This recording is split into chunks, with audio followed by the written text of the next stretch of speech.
Nah, kekecewaan inilah yang membuat akhirnya ada selubung di matanya. Kekecewaan itulah yang membuat ada penghalang. Dari mata yang terhalang, sekarang menjadi jelas tampak surga itu bagiku. Kegagalan melihat kehadiran Tuhan di tengah kekecewaan dan keputusasaan. Haleluya. Nah, saudara, jadi kenapa Kleopas ini gagal melihat kehadiran Tuhan? Oleh karena dia di dalam pusat kekecewaan dan keputusasaan. Mari kita baca dulu ayat tema kita dari Lukas 24 ayat 13 dimulai. Pada hari itu juga pergi ke sebuah kampung bernama Emmaus yang terletak kira-kira 7 mil jauhnya dari Yerusalem. Dan mereka bercakap-cakap tentang segala sesuatu yang telah terjadi. Ketika mereka sedang bercakap-cakap dan bertukar pikiran, datanglah Yesus sendiri mendekati mereka. Lalu berjalan bersama-sama dengan mereka. Tetapi ada sesuatu yang menghalangi mata mereka, sehingga mereka tidak dapat mengenal dia. Saudara yang dikasihi oleh Tuhan, mereka didatangi oleh Tuhan. Tadi dalam ayat 15, datanglah Yesus sendiri mendekati apa? Mendekati mereka. Lalu berjalan bersama-sama dengan mereka. Luar biasa ini. Haleluya. Berjalan bersama-sama dengan mereka. Tapi saudara, ini masalahnya bahwa ada sesuatu yang menghalangi mata mereka sehingga mereka tidak mengenal dia. Menarik saudara, nama Kleopas ini kan 2 murid ya. Tapi cuma satu nama yang ditulis. Nama yang satu lagi tidak ditulis. Saya pernah penasaran. Saya galilah, saya searching lah habis-habisan siapa sebenarnya kawan si Kleopas ini. Kok bisa gak ada namanya? Rupanya kawan si Kleopas itu adalah Lukas sendiri, penulis kitab ini. Jadi rupanya gengsinya gak tinggi. Takut dia ketahuan kalau dia yang dibodoh-bodohi Tuhan itu. Mungkin. Kenapa dia nggak buat namanya? Nah, saudara yang dikasihi oleh Tuhan, lalu saya lihat, saya pelajari ternyata Kleopas next. Dalam bahasa Yunani, arti daripada nama Kleopas artinya kemuliaan bapa. Atau kemuliaan ayah. Atau kemasyuran dari bapa. Atau kemasyuran dari ayah. Kan sama ya? Ayah dan bapa. Haleluya. Dan ternyata Kleopas juga singkatan dari nama Kleopatros. Gabungan dari kata kleos dan pater. Nah, ini bahasa Yunani, makanya dari pater inilah lahir bahasa Inggris father. Gitu ya. Haleluya. Lalu saudara dikatakan bahwa Kleopatros itu kleos artinya kemuliaan, pater itu artinya bapak atau ayah. Nah saudara, jadi Kleopas ini adalah gambaran daripada orang yang berbicara tentang kemuliaan Tuhan, tetapi tidak mengenal Tuhan dengan benar. Nama sih udah rohani, kemuliaan Bapa, Kleopatros. Haleluya. Tapi ternyata tadi ayat yang ke-16, ada sesuatu yang menghalangi mata mereka sehingga mereka tidak dapat mengenal dia, padahal Yesus mendekati mereka. Ayat yang ke-15. Bayangkan, Yesus udah dekat. Bukan dekat jarak berapa meter, ngobrol bareng. Tapi mereka nggak menyadari kalau yang berjalan bersama mereka, kalau yang menjelaskan kitab suci kepada mereka adalah pribadi Yesus. Haleluya. Makanya ada alasan ternyata kenapa teman Kleopas tidak ditulis namanya.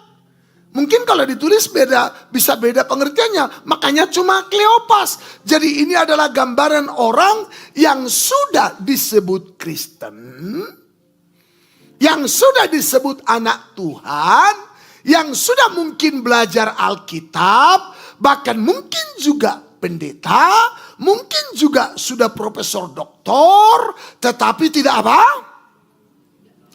Tidak mengalami dan mengenal Tuhan. Wow, katakan wow. Jadi pengalaman dengan Tuhan itu sangat penting.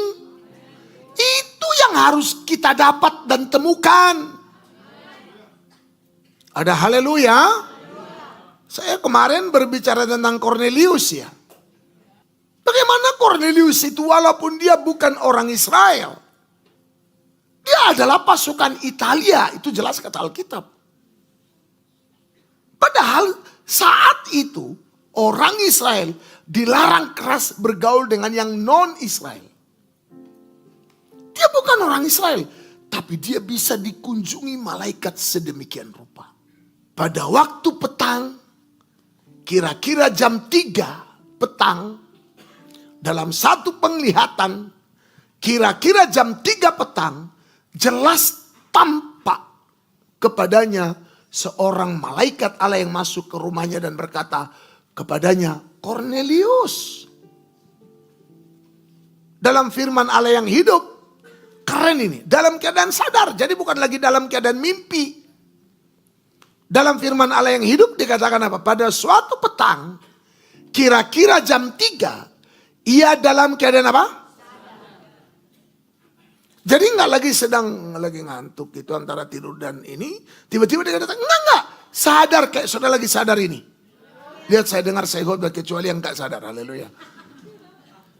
Haleluya.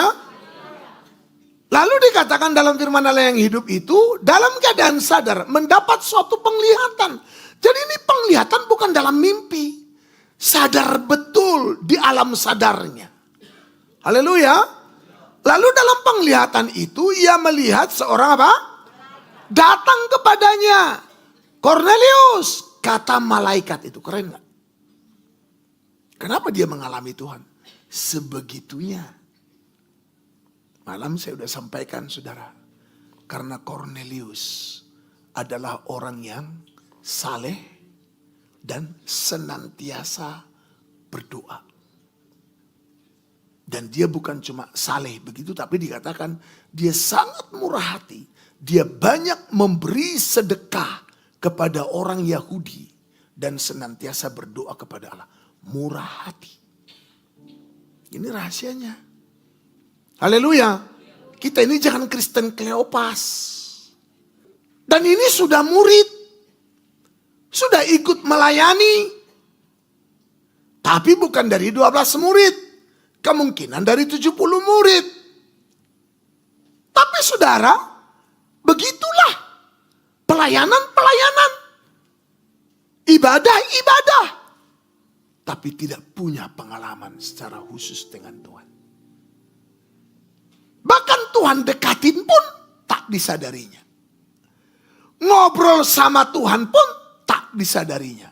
Pertanyaan saya, Kleopas tahu nggak yang datang ke dia itu malaikat? Sorry, bukan Kleopas. Kornelius maksud saya. Kornelius tahu nggak kalau yang datangi dia itu malaikat? Tahu. Dalam suatu penglihatan kira-kira jam 3 petang.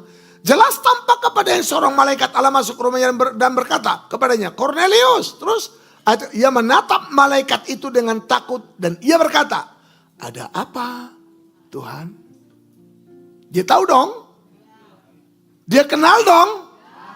Pertanyaan, kenapa Kleopas enggak kenal tadi waktu Tuhan datang? Ini dua tipe orang Kristen.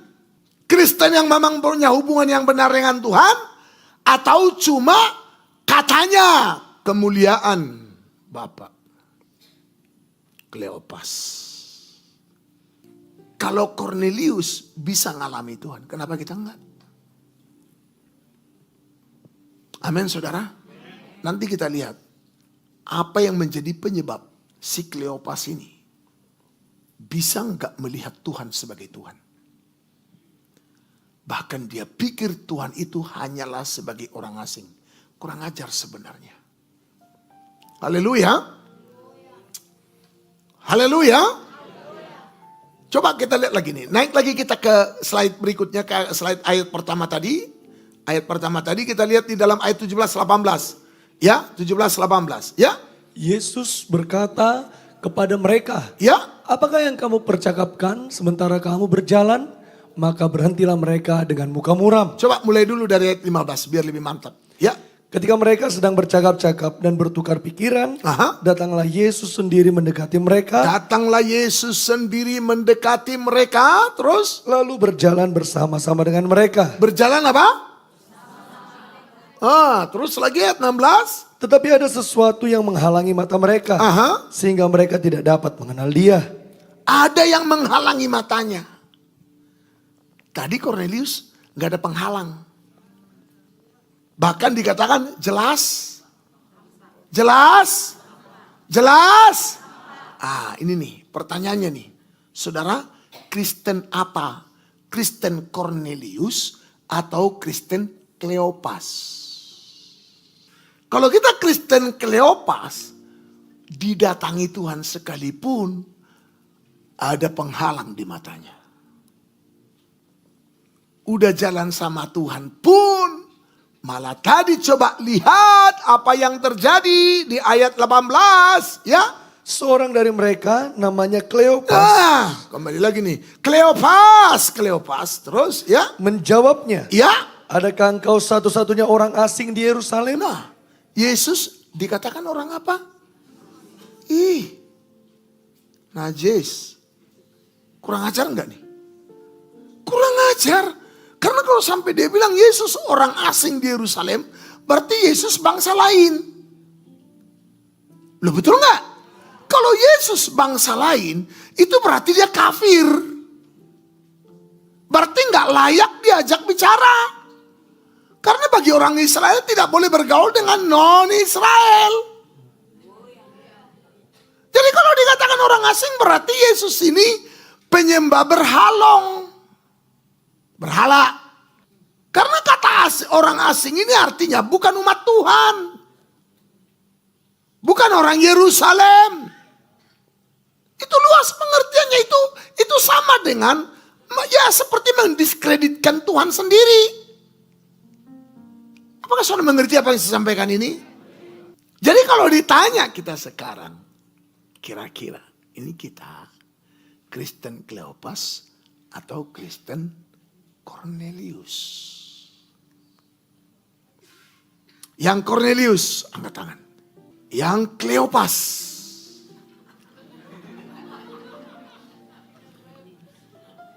Pak, aku dua-duanya, Cornelius dan Kleopas. Oke, yang Kristen Cornelius dan Kleopas kadang-kadang jelas tampak, kadang-kadang ada penghalang di mata. Mana? Kleopas enggak. Cornelius juga enggak. Jadi yang Yudasnya saudara cemana ya? Waduh, nasi Judas tuh kamu. Nah. Haleluya. Kleopas enggak. Cornelius enggak.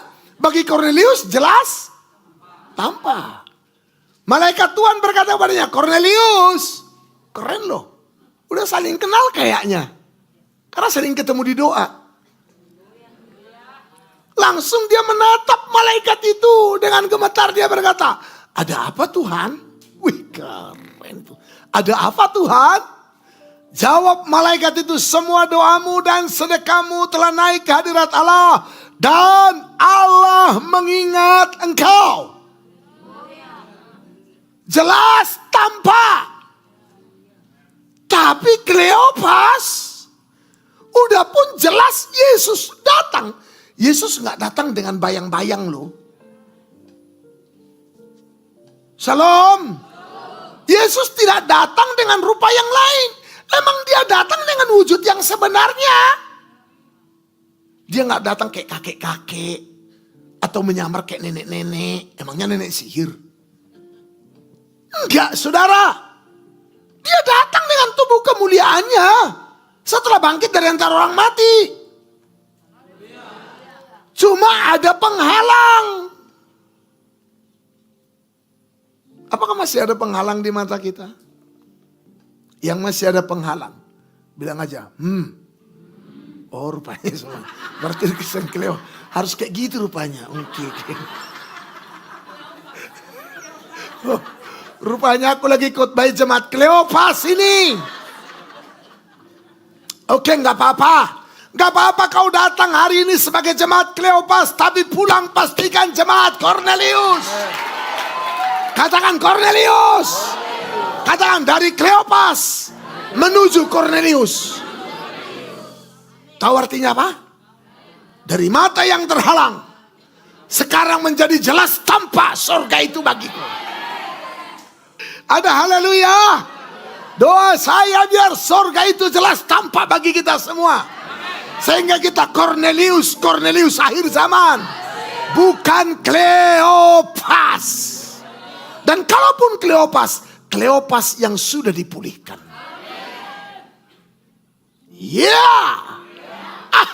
Udah bisa pulang kita ini asal udah benar-benar jadi Cornelius. Kalau udah yakin kau jadi Cornelius, udah bisa pulang duluan. Haleluya. Haleluya. Tapi kalau belum, enggak Pak. Aku masih ragu Pak, masih diantara. Haleluya. Oke. Kalau masih diantara, lanjut terus. Katakan haleluya. Jadi tadi Kleopas, saudara, artinya kemuliaan Papa. Udah keren, udah rohani sebenarnya. Jadi banyak orang kelihatan rohani. Kan kemuliaan Bapa itu kan bicara tentang hal-hal yang rohani. Hello. Jadi banyak orang kelihatan rohani. Hanya itu dia. Masih ada penghalang. Makanya jangan cuma kelihatan rohani. Dan jangan cuma katanya rohani.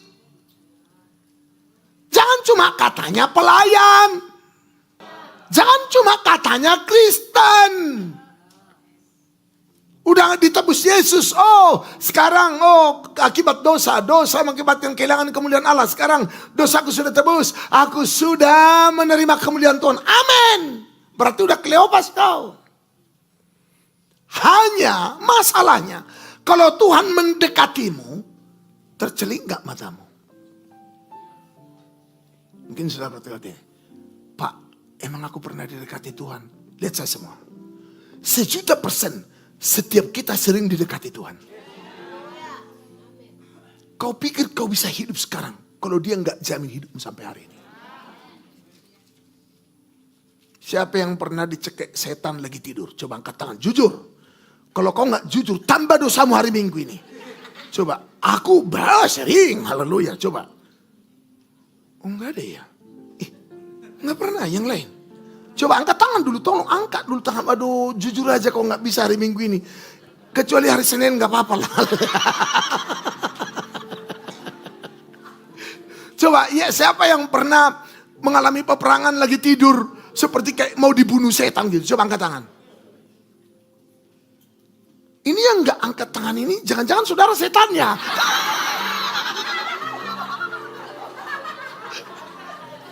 Enggak, maksudku, aku gini loh, enak kali hidupmu. Nyaman kali kau. Enggak pernah diganggu setan, Mak. Atau terlalu berlapis-lapis malaikat Tuhan pengawalmu ya. Boleh dong pinjam malaikatnya. Haleluya. Coba, berapa kali kadang kita lagi dalam perjalanan, nyaris. Lo betul gak? Tapi ternyata sebenarnya kalau dilihat dari keadaan, dari situasi, kayaknya pasti nih, celaka ini. Tapi kok bisa terhindar ya?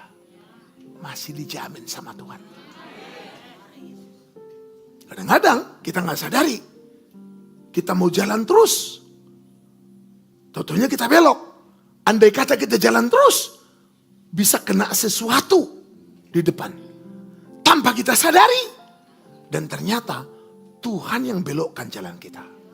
Dan menghindarkan kita dari bahaya di depan. Tapi seringkali kita nggak nyadar. Walaupun sudah kelihatannya rohani dan pelayanan. Karena sudah bernama Kleopas. Paham kira-kira ya? Simpel kan, sederhana, mudah dimengerti kan? Coba sekarang ingatkanlah kiri kanan, bilang, jangan Kleopas lagi saudaraku. Bilang haleluya. Haleluya. Ada haleluya. Nah, jadi Kornelius lah saudaraku. Bilang haleluya. Jadi kalau mau jadi Kornelius, saleh lah saleh. Haleluya. Ya, kalau kau saleh wanita, jadi soleha. Ya dong. Kalau kau pria jadi solihin.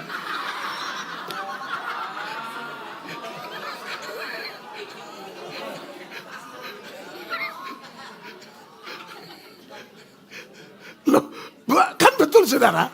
Ada yang salah? Jadi kenapa saudara menertawakan saya? Mana bisa menertawakan pendeta saudaraku?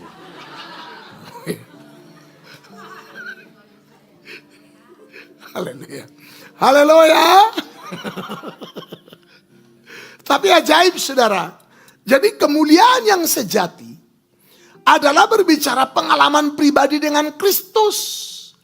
Tidak hanya sekedar nama.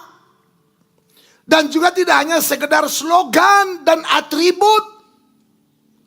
Jadi kemuliaan sejati, kemuliaan Bapa itu bicara tentang hubungan, pengalaman pribadi dengan Tuhan. Jangan cuma kayak saya bilang, kita ini nggak boleh hanya sekedar dibilang Kristen, sudah pasca, sudah melewati penebusan. Tapi pertanyaannya, kalau Tuhan datangi kau kenali nggak? Jadi itulah Pak memang. Kadang-kadang kalau ku ingat-ingat kayaknya udah banyak kali pertolongan Tuhan dalam hidupku. Amin. Tapi masalahnya, waktu pas lagi ditolong-tolong itu dulu, kok aku nggak nyadar ya itu dia.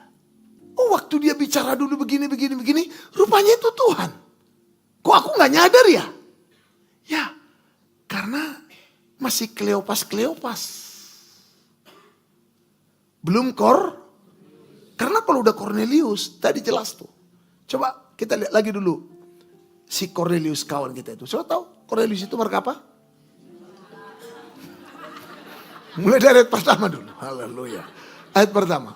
Petrus dan Kornelius. Ya. Di Kaisarea ada seorang yang bernama Kornelius. Di Kaisarea ada seorang bernama Kornelius. Ya. Seorang perwira pasukan yang disebut pasukan Italia. Tentara. Jelas. Tentara dan pasukan Italia yang lagi sedang menjajah Israel. Ini baru penjajah. Bukan Israel yang dijajah. Israel di tanahnya dari 2000 tahun lalu. Di Kaisarea ada seorang yang bernama Kornelius. Seorang perwira pasukan disebut pasukan Italia. Terus ayat 2. Ia saleh. Nah makanya bagi dia tadi jelas tampak surga itu. Ia serta seisi rumahnya takut akan Allah. Takut akan Allah. Kalau udah takut akan Allah pasti beribadah kepada Tuhan.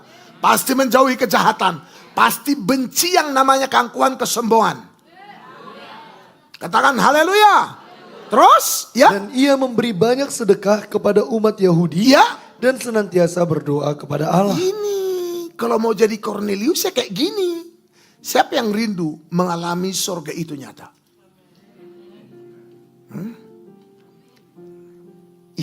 Gak menarik ya tawaran itu ya. Oke, gak apa-apa. Tenang.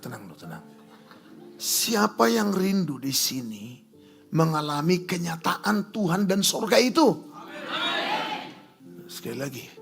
Siapa yang rindu mengalami Tuhan, Yesus, pencipta langit, bumi, laut dan segala isinya, raja segala raja itu, dan surga itu juga jelas tampak nyata dalam hidupnya. Kalau mau ya ini, saleh. Ini yang tadi pagi saya sampaikan, Lewi harus dikuduskan dalam pengudusan yang totalitas. Karena apa? Karena Lewi harus dipersembahkan sebagai persembahan unjukan. Dan mereka bukan membawa persembahan, tapi memberi dirinya sebagai persembahan. Lewi bukan hanya memberi dirinya sebagai persembahan, tapi mereka juga harus sadar bahwa dirinya, hidupnya, dan semua yang ada padanya milik Tuhan.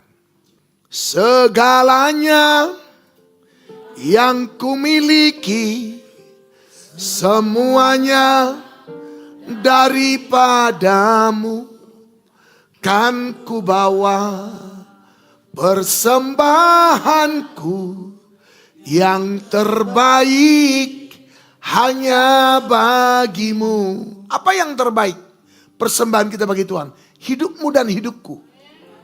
Persembahkanlah tubuhmu sebagai persembahan yang hidup, kudus, dan berkenan kepada Allah. Itu ibadahmu yang sejati. Jadi ini ibadahmu yang sejati. Artinya ini ibadah yang menarik hati Tuhan. Yang memikat perhatian Tuhan. Kalaulah Tuhan itu terpikat atas kita dan ibadah kita. Amin saudara. Amin saudara. Kan jelas ibadah itu mengandung janji. Dan Tuhan juga pernah nyatakan ibadah di tempat ini mengandung janji. Bagaimana janji itu? Jangan sampai udah dibilang begitu tapi saudara masih ada lagu tapi janji tinggal. Masa Tuhan udah kasih janji tapi bagi kita tuh janji tinggal janji. Malah kita merasa kayak di PHP. Kita bukan di PHP, tapi kita yang tidak layak menerima janji. Makanya harus jadi Cornelius, saleh. Mau ditahirkan. Supaya jadi milik Tuhan. Supaya jadi orang yang benar-benar melayani Tuhan dengan pelayanan yang benar. Dan supaya disebut anak sulung. Boleh lihat saya semua? Kalau kita sudah disebut anak sulung, katakan berkatmu juga berkat sulung. Tadi pagi saya singgung itu. Lihat saudara, Ishak. Ishak itu anak apa? Anak sulung. Betul enggak? Dia anak sulung Abraham. Yang lahir dari Sarah. Yang lahir bukan dari Sarah itu enggak dihitung. Pewaris itu yang lahir dari Sarah. Karena itu yang Tuhan janjikan. Makanya disebut Ishak anak perjanjian. Katakan amin. Haleluya. Lihat. Di Kejadian 26 terjadi kelaparan di Kanaan. Ini bukan kelaparan yang pertama. Dan Ishak hampir hijrah ke Mesir. Karena sudah tidak ada lagi bahan makanan di Kanaan. Tapi karena dia anak sulung. Dan di atasnya ada berkat sulung. Di tanah gersang, di daerah yang penuh kelaparan sekalipun, dia berubah menjadi kaya, kian kaya, dan menjadi sangat kaya. Katakan Coba lihat dulu di ayat yang pertama, ya. Ayat yang pertama dan kedua, timbullah kelaparan di negeri itu. Ini bukan kelaparan pertama. Ini bukan kelaparan dan yang telah terjadi di zaman Abraham. Dan Ishak pergi ke Gerar kepada Abimelek, raja orang Filistin. Jadi itu kelaparan. Lalu Tuhan berkata di ayat yang kedua, Tuhan menampakkan diri, kembali jelas tampak. Dan Ishak tahu itu Tuhan. Lalu Tuhan bilang, jangan pergi ke Mesir. Diam di sini. Di tanah yang akan kukatakan kepadamu. Oke, kata Ishak. Lalu di ayat yang ke-6. Lalu menaburlah, tinggallah Ishak di Gerar. Lompat ke ayat 12. Ya, maka menaburlah Ishak di tanah itu. Di tanah yang gersang itu. Di tanah yang gagal panen itu. Di tanah yang semua orang di sana tidak punya lagi bahan makanan. Berarti orang gak ada yang menabur dong. Karena semua tanahnya udah gersang. Tandos. Tapi beda dengan orang kalau di atasnya ada berkat sulung. Setandus-tandusnya tanah yang kau olah. Kalau di atasmu ada berkat sulung. Ini yang terjadi padamu. Di tanah itu dia menabur. Tahun itu juga mendapat hasil berapa? Sebab ia apa? Anak sulung men. Lanjut 13. Dan orang itu menjadi apa? Bahkan kian lama kian. Sehingga ia menjadi sulung men. Ayo jadi Lewi. Ayo jadi Kornelius. Jangan Kleopas. Jadi jangan cuma katanya kita ini ada kemuliaan. Kulihat di wajahmu kemuliaan raja. Cuma nyanyi, rupanya kemuliaan itu Kleopas. Kita kalau nyanyi memang kayaknya kita ini baru turun dari surga. Karena apa? Kemuliaan Bapa Kleopas. Kemasyuran Bapa Kleopas. Tapi tidak mengenali Tuhan. Percaya sama Tuhan? Ya. Kleopas percaya sama Tuhan? Ya, percayalah. Kleopas sama Tuhan? Ya iyalah. Suka beribadah? Pastilah. Bukan cuma beribadah, pelayan. Tapi tidak kenal. Makanya tadi saya katakan kemuliaan yang sejati adalah pengalaman pribadi dengan Kristus. Bukan hanya sekedar nama, slogan, dan atribut yang namanya kemuliaan kekristenan dan juga penebusan. Itu gak hanya sekedar slogan, gak hanya sekedar atribut kita. Sudah tebus ya, sudah tebus ya. Gak hanya sekedar. Tapi itu adalah pengalaman real dalam hidup kita. Apa penyebabnya Kleopas tidak bisa mengenali pribadi Tuhan? Ya, apa yang jadi penyebab? Saya lihat ternyata Kleopas memiliki kekecewaan kepada Tuhan oleh karena pengharapannya tidak sesuai. Jadi dia tidak apa yang diharapkan dari Tuhan tidak sesuai dengan keinginannya. Akhirnya dia kecewa. Hati-hati dengan yang namanya roh kekecewaan. Dan karena roh kekecewaan ini bisa berlanjut kepada keputusasaan.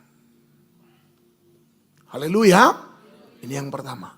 Kita lihat Lukas 24 ayat yang ke-19. Ya. Katanya kepada mereka, Ya. apakah itu? Jawab mereka, apa yang terjadi dengan Yesus orang Nazaret? Nah ini jawab mereka nih, si Kleopas. Tadi kan Kleopas yang bicarakan tadi kan.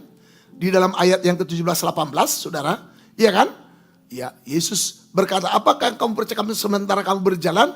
Maka berhentilah mereka dengan muka muram. Ayat 18, seorang dari mereka yang bernama Kleopas menjawab. Jadi yang jawab itu Kleopas. Haleluya. Adakah engkau satu-satunya orang asing di Yerusalem yang tidak tahu apa yang terjadi belakangan ini? Nah kembali lagi tadi ke ayat 19. Katanya kepada mereka, apakah itu? Lalu jawab mereka, Kleopas lagi juru bicaranya. Kayak yang temannya itu kayaknya nggak pendiam. Tapi si Kleopas ini lumayan, Ramos juga. Lalu dia menjawab, apa yang terjadi dengan Yesus orang Nazaret? Dia adalah seorang nabi yang berkuasa dalam pekerjaan perkataan di hadapan Allah dan di depan seluruh bangsa kami. Tetapi imam-imam kepala dan pemimpin-pemimpin kami telah menyerahkan dia untuk dihukum mati. Dan mereka telah menyalibkannya. Betul gak semua? Lumayan keren ini pengetahuannya tentang penyaliban Yesus. Ini boleh dibilang nih Kristen mantap ini. Dia bisa jelasin bagaimana Yesus disalib. Padahal kami dahulu mengharapkan bahwa dialah yang datang untuk membebaskan bangsa Israel. Nah, ternyata apa yang diharapkan dari Tuhan tidak sesuai dengan keinginannya. Kayak kecewa dia. Apa saudara? Hati-hati kalau saudara banyak berharap kepada Tuhan dari keinginanmu sendiri. Berharap dalam ketidaktahuanmu. Tangkap sampai sini. Ini saya bilang Kleopas ini sok tahu. Harusnya dia belajar dong. Apa visi misi Yesus datang ke bumi. Betul dong? Haleluya. Lalu dia berkata, padahal kami dahulu mengharapkan. Berarti apa yang diharapkan dari Yesus tidak sesuai dengan apa? Keinginan. Berapa banyak dari kita mengharap tahun ini menikah. Tapi gak sesuai dengan keinginan. Mengharap tahun ini berkat sulung itu tercurah. Tapi tidak sesuai dengan keinginan. Berharap tahun ini ada terobosan baru. tapi gak sesuai dengan keinginan. Berharap sih aku tahun ini anakku lulus kuliah. Karena udah berapa lama rupanya dia kuliah, Bu? Udah jalan 8. Oh, itu dia mau jadi kekal di sana. Berharap dia di tahun ke-8 anaknya mau ambil S1, selesai. Ternyata nggak sesuai dengan keinginan. Kecewa nggak? Bahkan bisa berharap anaknya mau nikah. Kalau bisa 2-3 tahun yang lalu. Tapi ternyata nggak terjadi. Terakhir dia bilang, ya udahlah mau nikah nggak nikah terserahlah. Nggak kupikirkan lagi. Ada jemaat yang ngomong gitu ke aku. Udahlah Pak, udah lepas aku. Karena udah kecewa, karena harapannya tidak sesuai dengan berharap. Ada banyak orang berdoa berharap, Tuhan tahun ini kami punya momongan. Tapi yang datang omongan.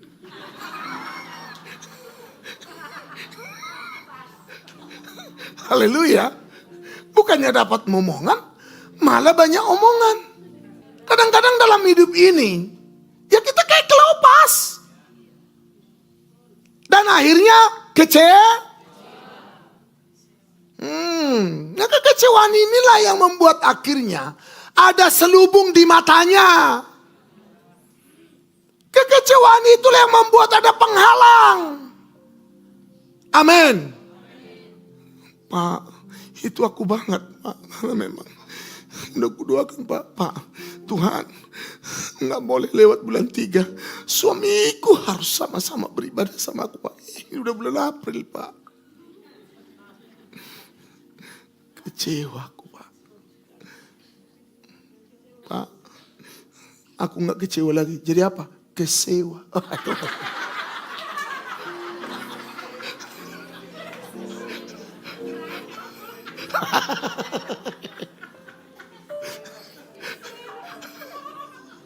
Ada haleluya. Saya berdoa setiap harapan kita sesuai dengan yang kita doakan tahun ini. Kleopas, ayo. Jangan pelihara kekecewaanmu. Ya, namanya kita hidup. Pasti banyak yang mengecewakan. Bahkan kadang-kadang pun Tuhan seolah-olah mengecewakan. Kadang-kadang sebenarnya dia gak pernah mengecewakan. Tapi seringkali kan kita mengharapkan sesuai keinginan. Bukan keinginan dia.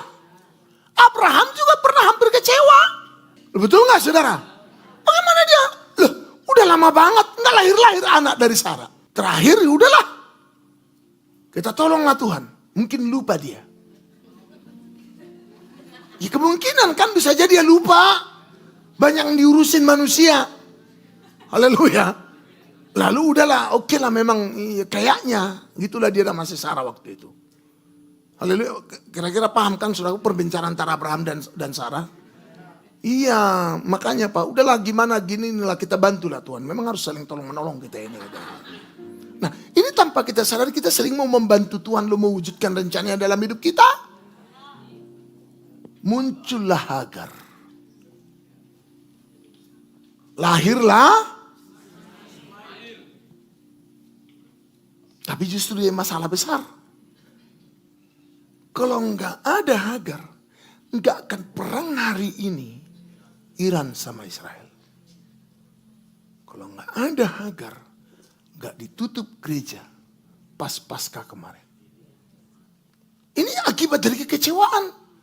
Menanti kelamaan rasanya jawaban Tuhan. Makanya Abraham gak bisa melihat lagi Tuhan bekerja. Dan karena dia gak bisa lagi Tuhan melihat Tuhan bekerja, dia berencana menolong Tuhan. Hati-hati kalau saudara merasa harus bantu Tuhan. Bukan kau yang harus bantu Tuhan. Tuhan yang akan menolongmu. Ada haleluya. Sampai sini saudara nangkap saudara? Ini yang membuat. Jadi pengharapannya tidak sesuai dengan keinginannya. Amin. Padahal kami dahulu mengharapkan bahwa dialah yang datang membebaskan bangsa Israel. Tapi sementara lewat 3 hari sejak semuanya itu terjadi, dia cerita nih. Aku bisa bayangkan tuh gimana tuh logatnya cerita itu. Sedih kali itu. Sambil diiringi musik. Horor sih gitu. Iya kan? Lalu tiba-tiba, tapi beberapa perempuan dari kalangan kami telah mengejutkan kami. Pagi-pagi buta mereka pergi telah kubur. Dan tidak menemukan mayatnya. Makin kecewa lagi dia. Nggak ada mayatnya. Padahal sebelum Yesus mati, sudah berbusa-busa boleh dibilang. Tuhan ngomong, anak manusia akan diserahkan pada orang berdosa, akan mati dibunuh, tapi akan bangkit pada hari yang ketiga. Kan ternyata kenapa sampai kubur Yesus dikawal oleh tentara Romawi? Kan karena orang Farisi mendengar sendiri. Robohkan bait Allah ini, 3 hari akan kubangun lagi. Karena yang dimaksud dengan bait Allah yang harus dirobohkan 3 hari dibangun itu adalah dirinya yang akan dibunuh dan akan bangkit pada hari ketiga. Dan santer sudah viral cerita itu.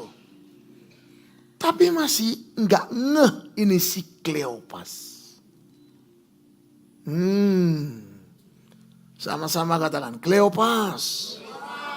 Sambil tengok kiri kanan, Kleopas. Haleluya. Salam. Lalu mereka datang dengan berita bahwa telah kelihatan kepada mereka malaikat-malaikat yang mengatakan bahwa ia hidup. Ada harapan dong sebenarnya. Dan beberapa teman kami juga telah pergi ke kubur itu dan mendapati bahwa memang benar yang dikatakan perempuan-perempuan itu. Tetapi dia tidak mereka lihat. Ini masalahnya. Katanya dia hidup. Tapi mana dia? Katanya Tuhan Maha Kuasa. Tapi mana? Kontrakan aja gak jelas.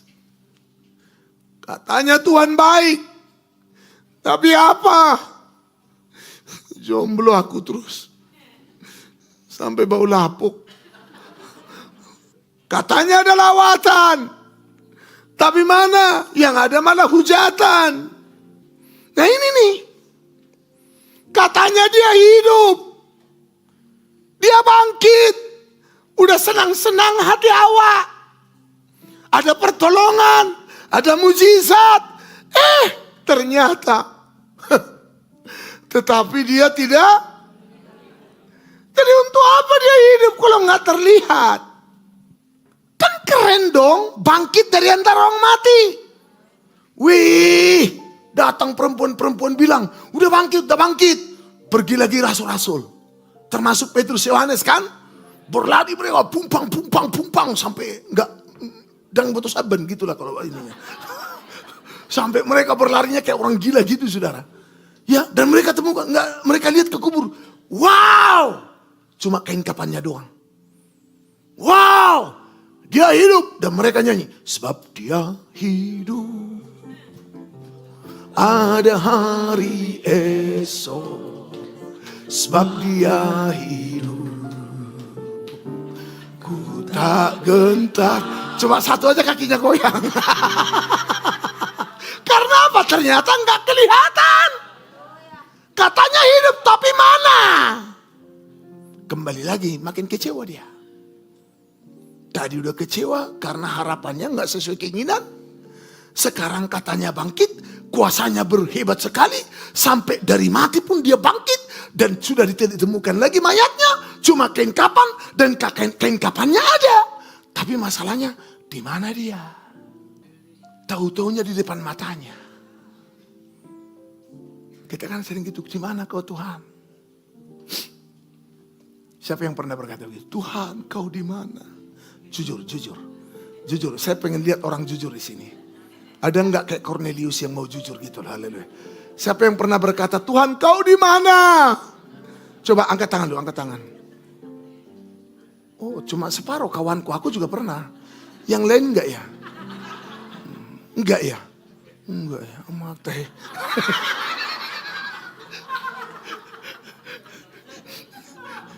Polos kayak bilang, enggak.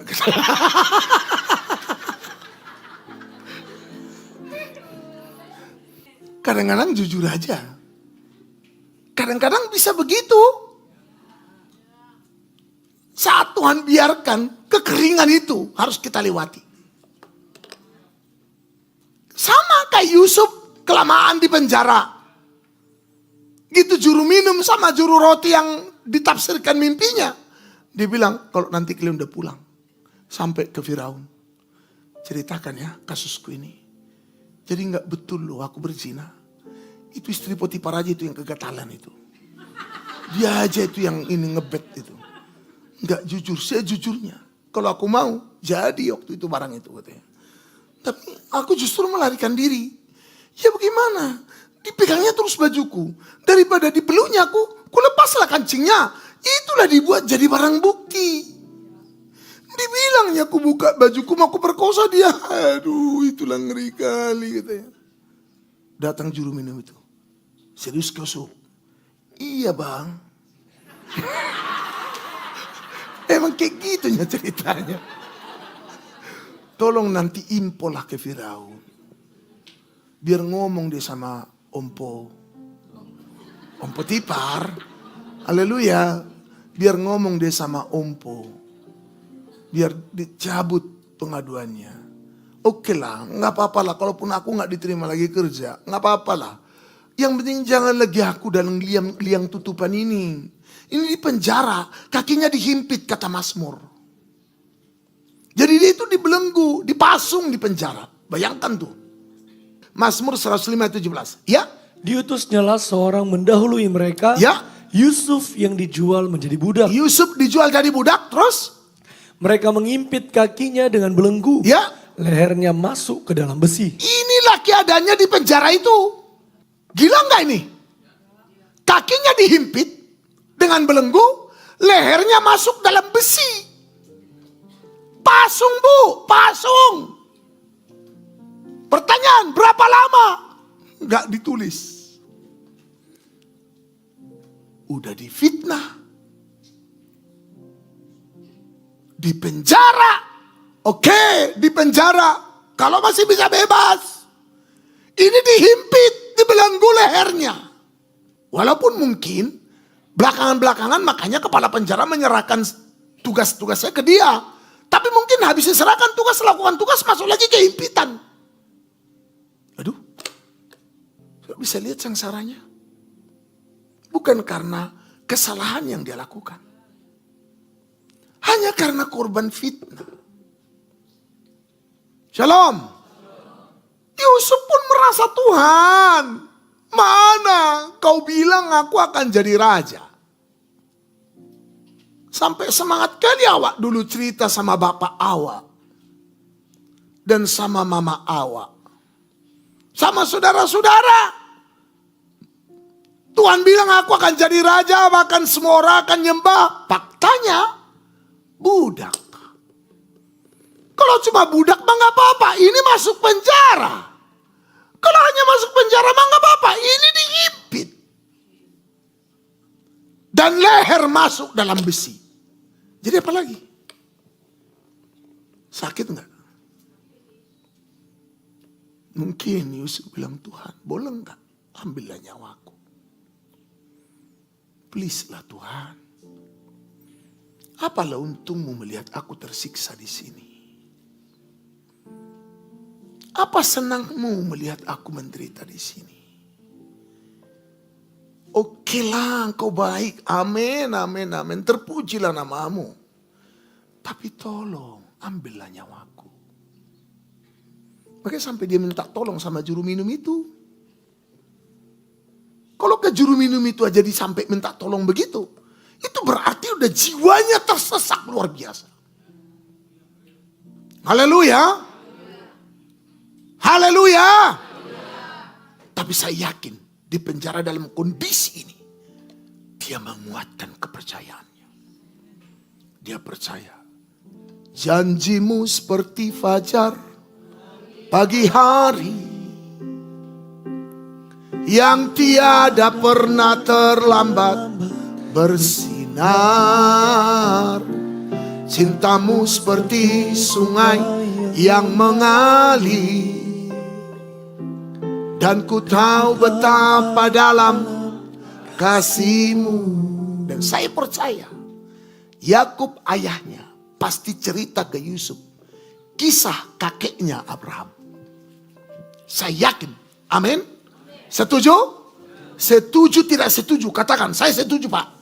Dipaksa ini, haleluya. Karena itu kebenaran, haleluya. Haleluya. Saya yakin Yakub cerita, Sub, tahu nggak? Opungku dulu tahu nggak? Nenek kita namanya Sarah. Mandul waktu nikah sama kakek kita. Kakek kita namanya Abraham. Tuhan janjiin punya anak. Tapi nggak datang-datang sampai umur 100 tahun. Nenek kita pun udah 90 tahun. Sudah mati pucuk. Gak ada harapan lagi. Tapi tahu kau Yusuf, kata Yakub. Yusuf yang suka tinggal dekat sama Yakub kan di rumah. Saudara-saudaranya semua gembalakan kan. Itulah janji Tuhan ini. Luar biasa firman-Nya ya dan amin. Walaupun udah kondisi kayak gitu nenek dan kakekku. Tahu kau Yusuf. Apa itu Pak katanya. Hamil lagi tuh nenekku. Hamil tua bukan karena kandungannya udah besar. Karena udah tua umurnya.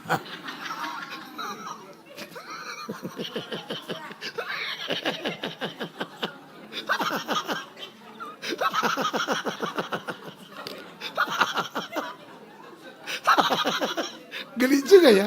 Aku aja geli. Kalau ada yang diantar, aku enggak. Periksa lah coba.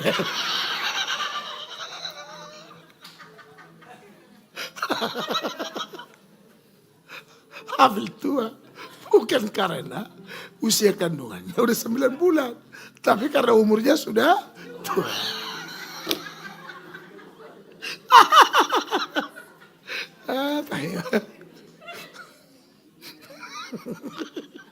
Oke kita lanjut. Itulah cerita Yakub sama Yusuf. Oh gitu ya Pak. Hebat juga Tuhan ini ya. Jadi kalau dia udah berjanji, pasti terjadi Pak. Pasti terjadi nak. Gak mungkin gak terjadi. Jadi walaupun sudah gak mungkin, walaupun sudah rasanya mustahil Pak. Gimana Pak? Pasti terjadi. Karena dia yang berfirman. Dan firmannya tidak mungkin gagal. Dan janjinya itu seperti fajar pagi hari. Ada tuh lagunya nak sub. Apa itu Pak? Janjimu seperti fajar pagi hari yang tiada pernah terlambat bersinar. Cintamu seperti sungai yang mengalir dan ku tahu betapa dalam kasihmu. Itulah yang diingat Yusuf ketika kakinya dihimpit dan lehernya masuk ke dalam besi. Oke, ada waktu-waktu lagi lemah. Dia seolah-olah kayak hilang harapan. Tapi dia teringat lagi, tiba-tiba Roh Kudus ingatkan lagi cerita bapaknya Yakub. Ya Tuhan, janjimu seperti fajar yang tiada pernah berhenti bersinar, yang tidak pernah terlambat bersinar. Amin. Aku percaya ada mukjizat. Aku percaya Tuhanku ajaib. Perbuatan telah dikerjakannya. Aku percaya ada mukjizat. Amin. Dan akhirnya dia dikuatkan kembali. Dan akhirnya semua terwujud. Apa yang dijanjikan Tuhan menjadi kenyataan. Walaupun sampai di titik paling rendah. Katakan haleluya. Maka enak, hebat. Kalau orang sudah punya perjanjian dari Tuhan, apapun yang terjadi, terjadi. Amin, saudara. Walaupun keadaanmu sekarang seperti dihimpit kakimu, lehermu dibelenggu dengan besi. Apa yang Tuhan janjikan akan terjadi. Dan semua yang membelenggumu, yang menghalangi janji itu akan dibuka. Tuhan udah janji. Israel akan kembali lagi ke tanah Kanaan. Betul nggak? Waktu zaman Abraham mempersembahkan persembahan. Keturunanmu akan menjadi budak di Mesir selama 400 tahun. Tapi mereka akan kembali lagi ke tanah ini. Betul diperbudak 400 tahun loh. Tapi saudara, dengan tangan ajaib, tangan yang terancung, Tuhan bawa kembali umatnya ke tanah perjanjian. Buktinya ada sekarang Israel di tanah Kanaan. Keren gak Tuhan itu? Amin saudara. Itu kalau sudah Kornelius. Tapi kalau Kleopas, tapi janji, itu lagunya Kleopas. Makanya dia bilang, saudara, katanya dia bangkit. Memang benar yang dikatakan perempuan-perempuan itu. Karena teman kami pun pergi ke kubur itu mendapati bahwa dia hidup. Hanya masalahnya mereka tidak melihat dia. Tetapi dia tidak mereka. Saya berdoa biar saudara tetap melihat kebaikan Tuhan. Dalam keadaan apapun. Saudara melihat tangan Tuhan yang menyertaimu. Dalam seperti apapun hidupmu. Haleluya. Saudara tetap melihat bagaimana Tuhan itu hidup. Walaupun seolah-olah kayak gak ada harapan hidup ini, kau masih bisa lihat Tuhan itu hidup. Katakan amin. Makanya waspada.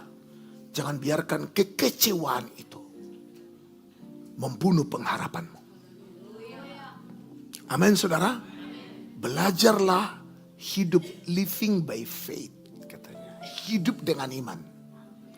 Bukan dengan kenyataan hidup dan apalagi perasaan. Belajar biar cerdas. Katakan haleluya. Ada amin saudara. Hati yang dibiarkan kecewa atau sama dengan dingin terhadap Tuhan, itu pasti akan menuju ke Emmaus. Karena tadi mereka pergi, di dalam ayatnya yang ke-13 dikatakan pada hari itu juga 2 orang dari murid-murid Yesus pergi ke sebuah kampung bernama apa? Yang terletak kira-kira 7 mil jauhnya dari Yerusalem. Mereka tinggalkan Yerusalem. 7 mil itu 11 kilometer. Haleluya. Cukup jauh 11 kilometer. Mereka berjalan loh. Nggak pakai keledai. Makanya tadi bareng saya Yesus kan. Gitu ya.